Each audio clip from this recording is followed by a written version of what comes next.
Did you know that God has created a certain garment where one size fits all, fits everybody? What's that? No, we have small, medium, large, Extra large. extra large, extra large. EX. But with these sizes, only one garment can be honestly advertised as one size fits all. And that is a garment of humility, that is a garment of humility which every believer is commanded to put on. It says, humility toward one another, for God is opposed to the proud, but give grace to the humble. First of all, we need to humble ourselves to one another. Peter had a specific image in mind. He used a Greek term that means to tie something on yourself with a knot or with bow and up apron. You know apron, right? Yes. When you cook, you put on, what's the purpose of apron? To cover our dress. What? From dirt. To cover Protect your Ourselves. beautiful ourselves. dress. How many of you love cooking? Me. Love cooking. I love cooking if there are And it's dirty, right? something to eat. The apron purpose is to cover your body, your outer garment. A slave would put on an over his or her clothes to keep him clean, just like you might before you start a messy chore. The word became synonymous with humble service. Humility is attitude that you are not too good to serve others and that you are not too great to handle tasks that you seem below you.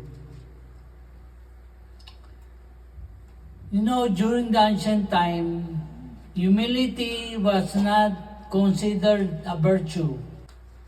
Humble people today get mocked and trampled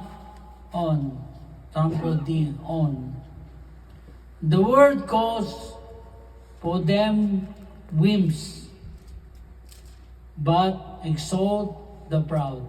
We live in a world where we believe in the opposites. Humility, we mock and we exalt the proud. But Peter wants us to be humble, different from the world. You know, today we desire power. At work, at home, whatsoever. We desire to be the boss. We desire to be served. And some of us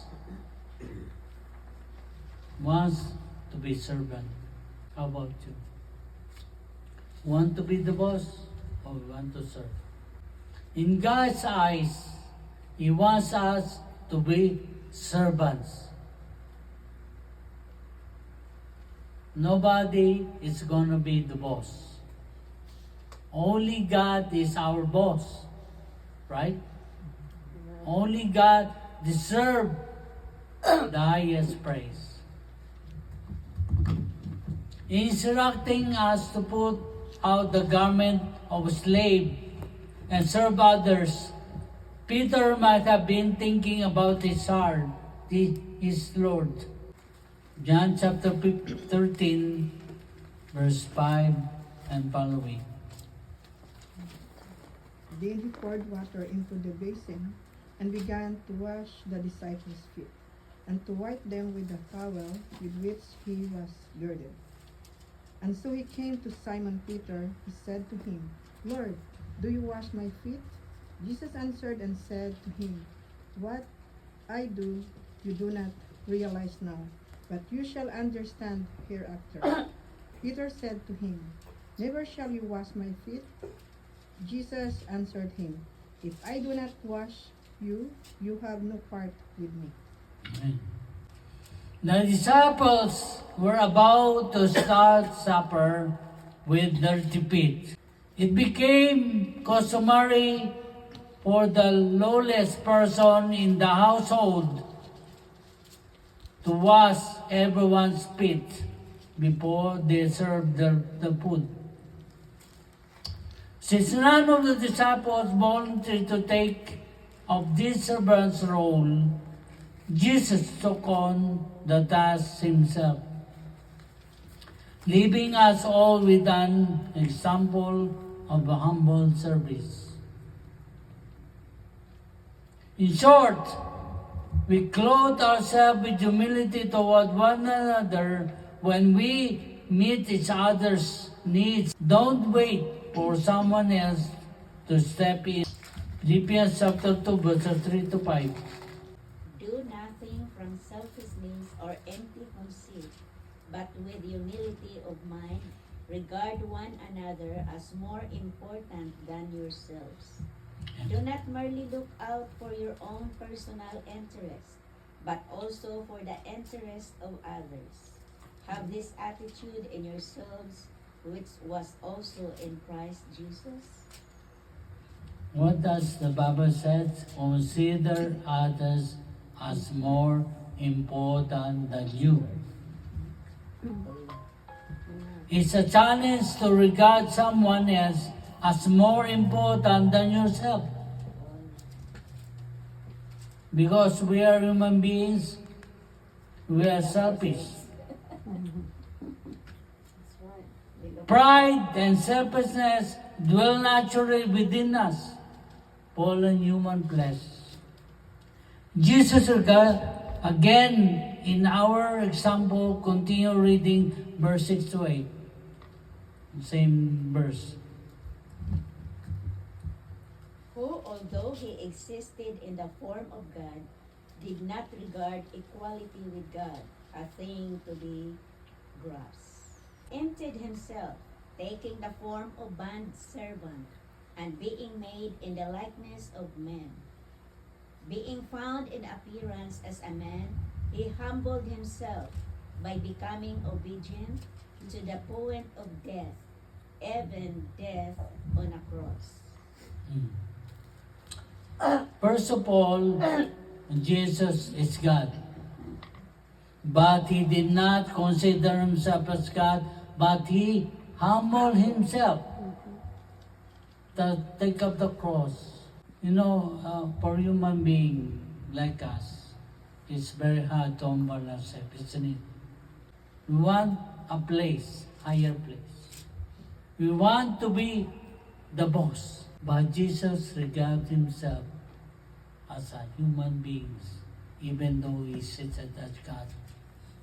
It's a challenge to regard someone else as more important than yourself. The first step is to enjoy the blessing of humility, to serve even the unworthy. We have to humble ourselves to one another.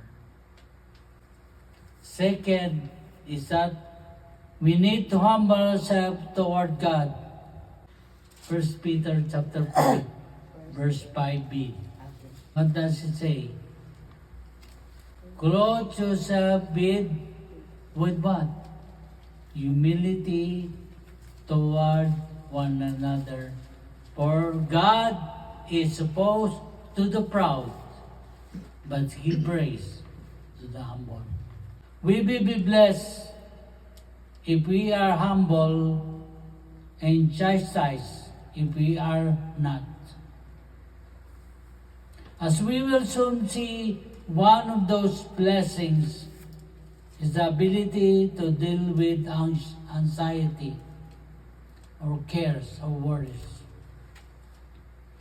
Why is God opposed to the proud? Why? Why is God opposed to the proud? Because He hates pride.